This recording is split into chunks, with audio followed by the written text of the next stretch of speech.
Welcome to the Intuitive Therapist Podcast with Janis R. Cohen, therapist, clairvoyant, empath, and medium. Listen in as she takes a no-nonsense deep dive into real human struggles and how to resolve them.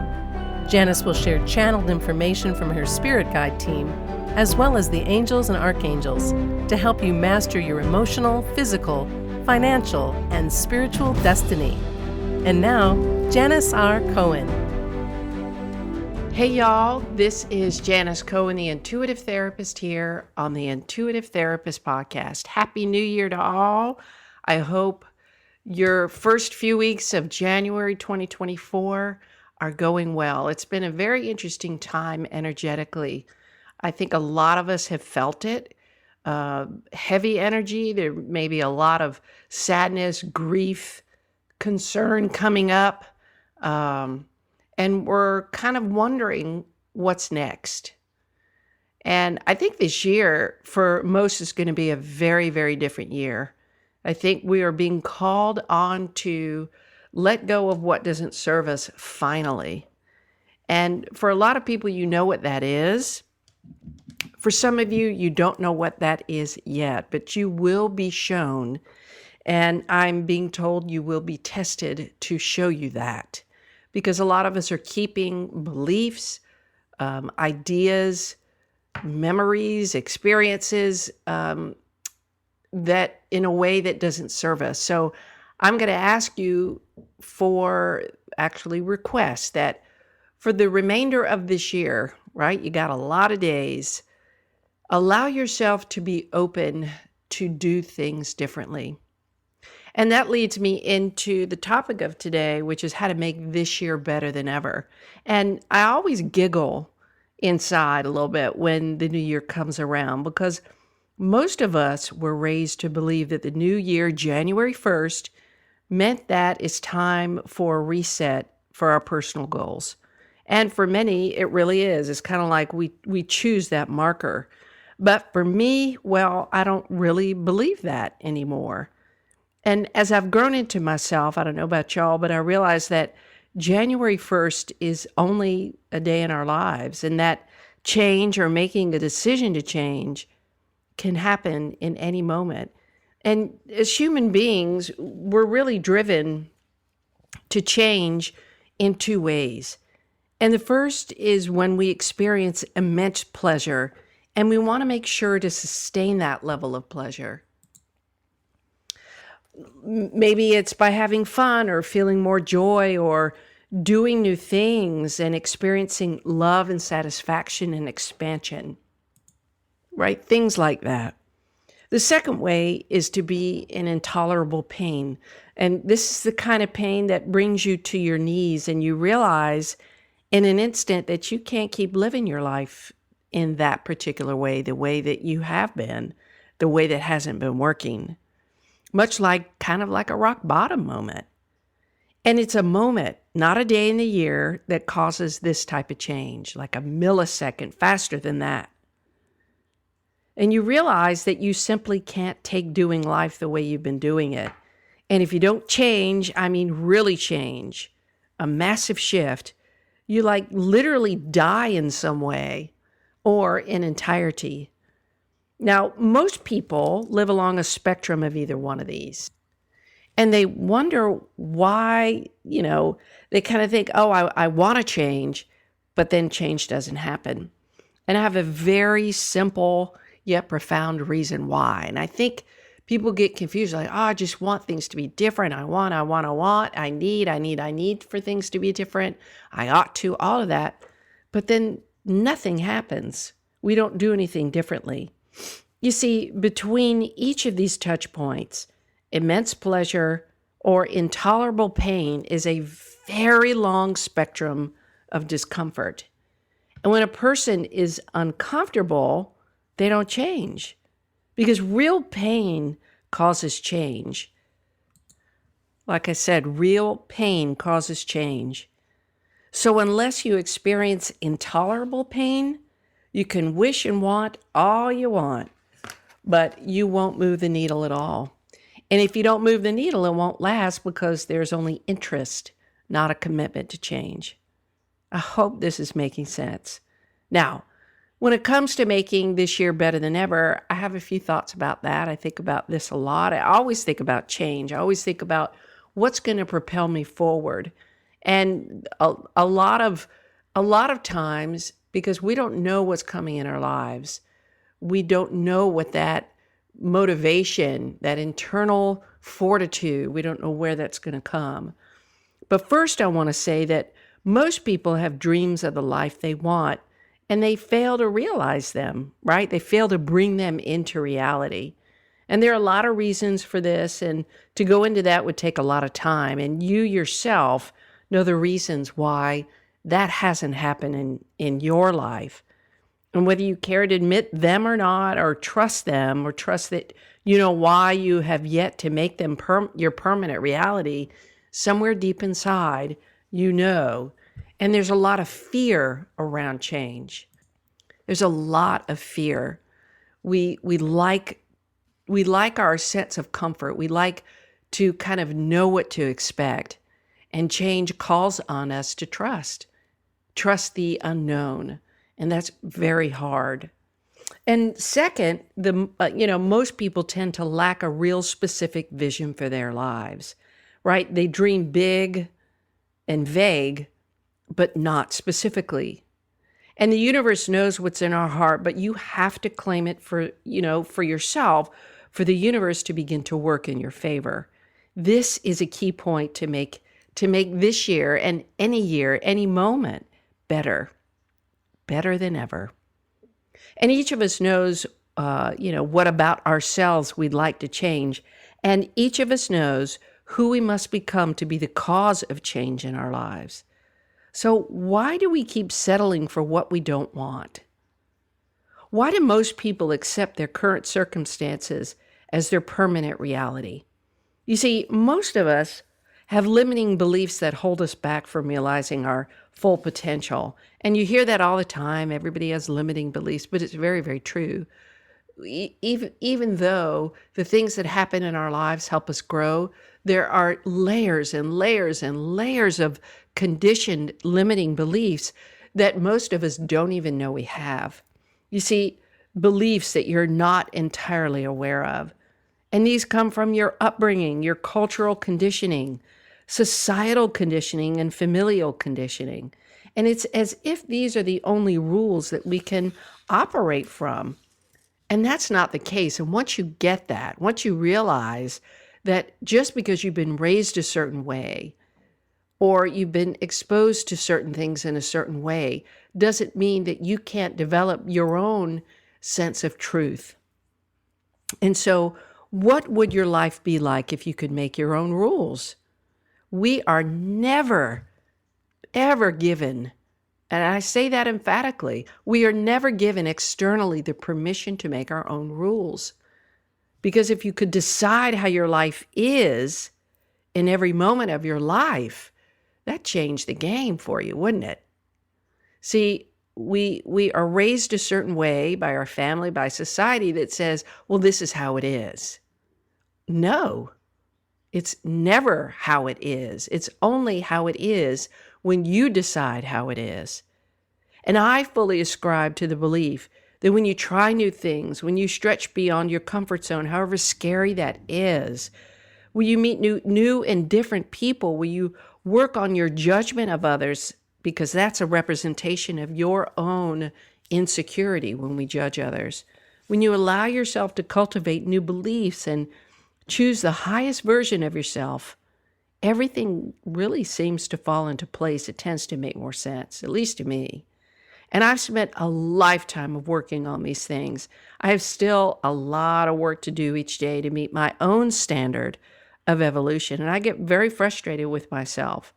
And then I have to talk myself off the ledge and say, Janis, evolution is not on your time. Evolution is on the universe's time. But it's amazing that when I've given the universe express permission to expand me, and that's one of the things I want to invite you to do this year. Give the universe express permission to expand you. It does in amazing ways. I have a sticky note on my computer that I see each day, and it has one word on it. And I'm guided to look at that word a lot. And that one word is trust. Some days for me, it's harder than others. And my head and my mind interfere with the truth of trusting, so I kind of get sidetracked. But as I sit here with you, I'm in quite an inspired state of mind. So trusting in what is meant to be and in what I'm able to do for myself in my life feels true and it feels trustworthy.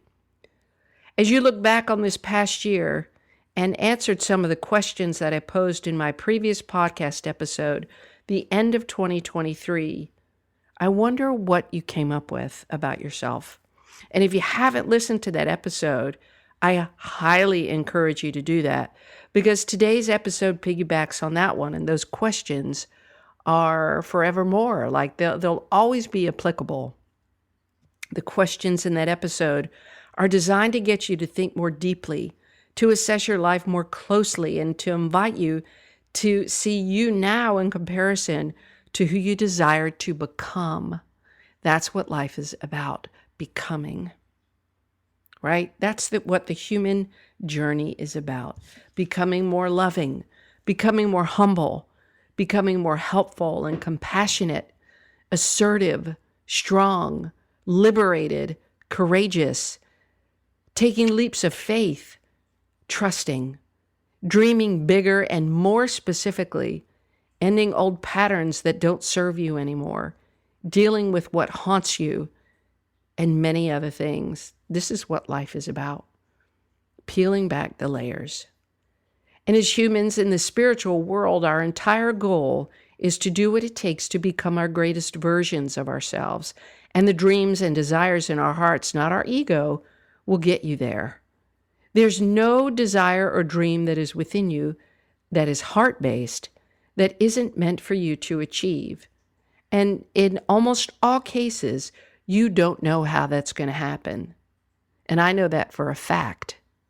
Whatever's in your heart is meant for you to achieve. And there's no timeline for that. You can speed it up, however, by becoming more closely aware of who you are, what patterns you practice, what beliefs you believe that hold you back, and how you, most importantly, identify yourself. And I've had countless dreams and desires, and when I've taken the first step, I've always been led to the next, and to the next, and to the next, seamlessly. So it's not a date on the American calendar that is the end-all be-all for change. It's the time that you decide and choose to change that is the end-all be-all date. So how do you make this year the best year ever? I have a couple of suggestions. The first is to decide that you choose to know and believe good things only. Repeat those good things every day to yourself by saying, I only choose to know and believe that. And do that until you're out of things to say for that moment. Practice this nonstop and watch how your life changes. It becomes easier. The second is to get specific about your dreams. Don't just say, I want a new house, more money, a better job, more time, more this or more that. Get really specific. Write it out and visit your dream every day. Sit with your conditions, and always, when you put your request out to the universe, always add this or something better, and then take guided steps. You'll know what those guided steps are because they'll feel like urges, like nudges, like you won't even second guess. They're just like, yep, this is what I got to do. 3, learn to trust yourself and your intuition. You hear about this all the time, and it sounds kind of goofy. It sounds etheric. It's the small, tiny, soft voice inside of you that gives you a feeling of what's best right to do, the best right decision to make. It will never lead you astray. Your mind will convince you that certain things need to be a certain way, like outcomes need to happen in a certain way. But that's not how the world works. Your intuition knows, your soul knows. And even though the outcome turns out differently than what you expect, it's showing you that expectations aren't what guides you. It's what your intuition and your dreams and your heart is asking you to step up into. 4, take the time to stop doing and start being. This is a lesson for me too, y'all. For most of us, it's really hard to stop doing because we're actually left to hear ourselves think. We are driven by doing. And when we're left to hear ourselves think, it's a good thing because most of us aren't really aware of what we are thinking in the first place, right? What we practice on a daily and momentary basis. You see, our thoughts determine our actions and beliefs. So wouldn't you want to be so dang cognizant of what you're thinking that you can actually become your own life architect? Write your thoughts down. Even if you're feeling badly, write those down. Get curious about them. Get them out of your head and get curious. Ask yourself, not in this way, why is this happening to me? But curiosity asks us to sing that question in a different way. We sing that in a way that says, I wonder why this is happening to me. The first one is a victim mentality. The second is a victor mentality. It's the investigator. It's the one who's curious that says, I want to know why. I need to know why because I know that when I know why, this will help me grow. Don't ever accept a thought, a bad thought, as truth unless it allows you to feel good. No bad thought is ever true. It's just conditioning that makes us believe that bad thoughts are as true as good thoughts.